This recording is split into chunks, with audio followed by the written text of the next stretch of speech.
네, 주님의 사랑 안에서 평안하시기 바라겠습니다. 오늘 말씀은 출애굽기 20장 14절 말씀입니다. 간음하지 말라. 다시 한번 읽겠습니다. 간음하지 말라. 아멘. 오늘 말씀은 십계명 중에 제7번째 계명입니다. 간음하지 말라라고 명령하고 있습니다. 간음이라는 것은 성적인 영역에서의 범죄 행위를 말하는 것이죠. 그래서 이 성적인 영역에서 이 범죄를 절대로 하지 말라라고 하나님께서는 이렇게 금하고 있습니다. 먼저 우리가 생각할 것은 성이라고 하는 것은 하나님께서 인간에게 주신 아주 고귀하고 축복된 선물이라는 것입니다. 성이라고 하는 것이 무조건 나쁜 것은 아니라는 것이죠. 그런데 그렇게 고귀하고 좋은 선물일수록 죄가 들어오면은 큰 죄가 되고 그 영향력은 더욱 크다라고 말할 수 있습니다.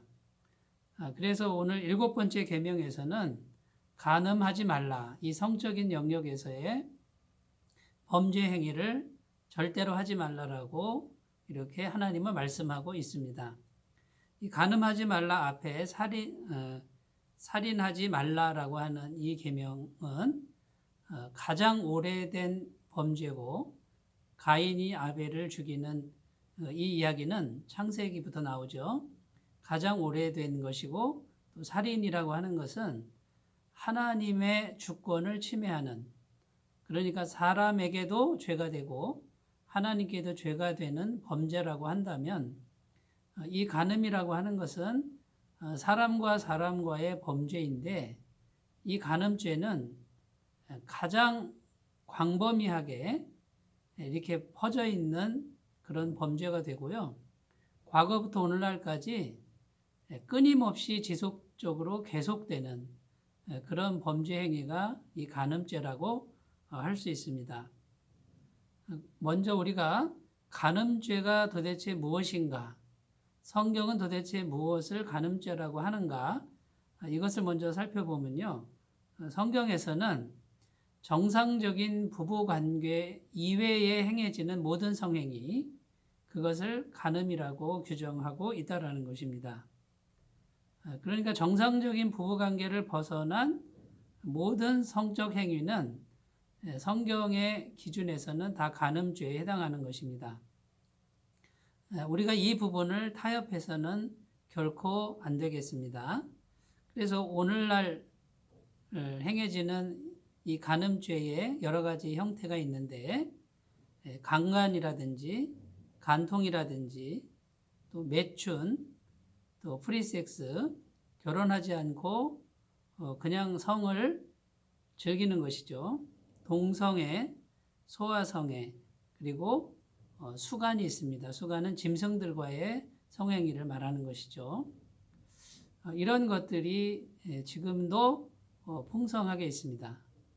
그런데 놀라운 사실은 이러한 성적인 범죄는 아주 오래전부터 인류의 역사가 시작되고 범죄에서 타락한 이후부터 옛날에도 여전히 있었던 그런 범죄라는 사실입니다. 그래서 이 간음죄는 아주 오래전부터 계속 지속적으로 끊임없이 이어지는 이 범죄가 이 간음죄라고 할 수 있습니다. 어느 날 어떤 집사님이 동창 모임에 갔는데 그 동창회에서 그 대부분의 사람들이 자랑을 하는데 무슨 자랑을 하냐면 애인이 여러 명 있다라는 그런 자랑을 하는 걸 들었다고 합니다. 그런데 그 사람들은 전부 결혼한 사람들이라는 것이죠.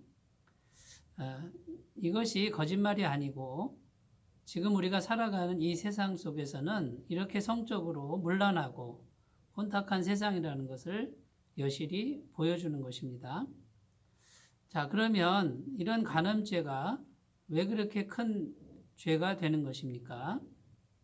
첫 번째는 우리의 가정을 파괴한다라는 것입니다. 인간 사회를 이루는 가장 기본적인 단위가 무엇입니까? 그것은 가정이고요. 가정에서 가장 중요한 관계는 부부 관계입니다. 이 부부 관계가 정상적인 성으로 이어졌을 때 그 가정은 아름답고 또 행복하게 유지될 수 있는데, 이제 이 간음죄가 들어오면은 부부 관계가 여지없이 깨져버립니다. 그러면 가정이 깨져버리죠. 그리고 자녀가 상처를 받게 됩니다. 그러면 어떻게 되겠습니까? 더 나아가서 가정은 계속 깨어져 가고 결국 사회도 깨어져 가고 국가도 깨어져 간다라는 사실입니다. 고대 국가 중에 소돔과 고모라라는 그런 나라가 있습니다. 성경은 이 나라가 왜 하나님의 심판을 받았는지 그것이 잘 나와 있습니다. 그것은 뭐냐면 성적으로 너무나 문란한 도시였다라는 것이죠. 또 역사적으로 가장 강대국이었던 로마가 왜 망했느냐 하면 많은 역사가들이 말을 합니다. 로마는 가장 강대국이었고 최고의 문명을 자랑하는 나라였지만 내부적으로는 너무나도 문란한 성적인 타락이 있었습니다. 결국은 내부적으로 병이 든 것이죠. 내부적으로 썩어 들어가는 그 질병 때문에 결국은 스스로 망했다라는 것입니다. 그 스스로 망하는 그 원인이 성적인 타락에 있었다라는 것입니다. 여러분, 그러므로 이 간음죄는 그냥 어떤 한 개인과 개인이 만나서 서로 합의하에 성행위를 하는 것이다라고 하는 이런 논리로 합리화할 수 없는 그 이상의 큰 범죄가 있다라는 것을 우리가 꼭 기억하셨으면 좋겠습니다. 자, 간음하지 말라라고 하는 이 명령 앞에서 우리는 어떻게 반응해야 할까요? 첫 번째는 하나님의 말씀을 그대로 받아들여서 죄는 죄라고 정직하게 인정하는 태도가 필요하다라는 것입니다.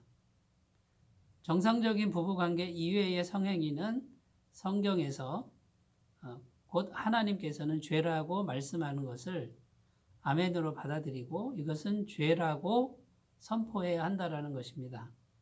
많은 사람들이 서로 사랑하고 서로 인격과 인격이 합의했으니 이건 죄가 아니라고 이렇게 자꾸만 자기 죄를 합리화하는 것을 봅니다. 우리 믿는 사람들은 절대로 하나님 말씀 앞에서 죄를 합리화하지 않으시기를 바라겠습니다. 자, 두 번째, 어떻게 반응합니까? 우리가 하나님의 사랑, 아가페를 배워야 하고 이루어야 한다라는 것입니다. 여러분, 간음죄는 사랑의 네 가지 용어 중에 에로스에 머무는 경향이 짙습니다. 에로스는 남녀 간의 감각적인 사랑, 또 끌리는 사랑이죠. 그것 때문에 결혼이 이루어지고 자녀도 낳습니다만 성경이 말하는 사랑의 완성은 아가페로 나아가야 한다라는 것입니다. 이 아가페는 하나님의 사랑이죠. 독생자 예수님께서 이 땅에 오셔서 자신을 희생하시고 전부를 주신 결국 자기를 희생하는 사랑이 아가페 사랑입니다. 사람들이 왜 간음죄에 빠지느냐? 아가페 사랑으로 나아가기를 원하지 않고 자기만을 위하는 에로스 사랑에 머물러 있을 때가 많기 때문입니다. C.S. 루이스는 사람은 에로스에 의해 태어나고 스톨게에 의해 자라고 필레오 우정을 통해서 친구 간의 사랑이죠. 성숙되고 아가페 하나님의 사랑으로 그 사랑이 완성된다라고 말했습니다. 그래서 아가페 사랑을 배워갈 때 우리는 이 간음죄를 극복하게 될 줄로 믿습니다. 세 번째, 성적인 유혹이 있는데 그때는 우리는 무조건 도망가야 합니다. 성적인 유혹 앞에서 건재할 사람은 없다고 봐야 합니다. 성경에 보면 야곱의 아들 요셉이 보디발 장군 아내가 유혹했을 때 겉옷을 벗어두고 도망간 그런 기록이 있습니다. 이것이 성경의 가르침입니다. 그 유혹에 넘어지지 않을 사람이 없다라는 것이죠. 무조건 피하고 도망가는 것, 일단 자리를 피하고 하나님의 보호하심과 은총을 기다리는 이런 반응으로 우리가 이 계명을 철저하게 잘 지켜 나가시기를 바라겠습니다.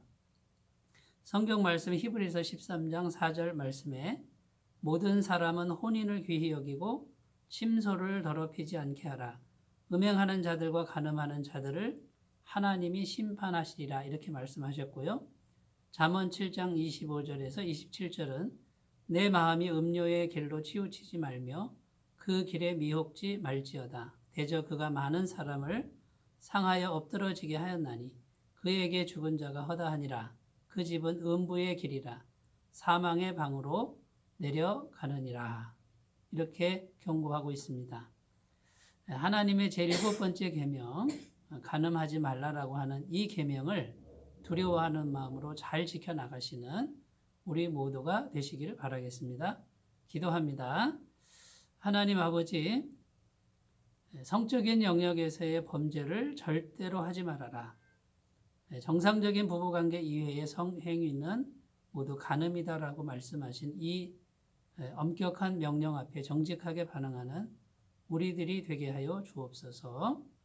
억지로라도 지키게 하시고 죄가 아니라고 합리화하는 우리의 그 모든 행위는 내려놓고 오직 하나님의 말씀 앞에 철저히 순종하면서 주님의 agape 사랑을 배워가는 사람들 되게 하옵소서.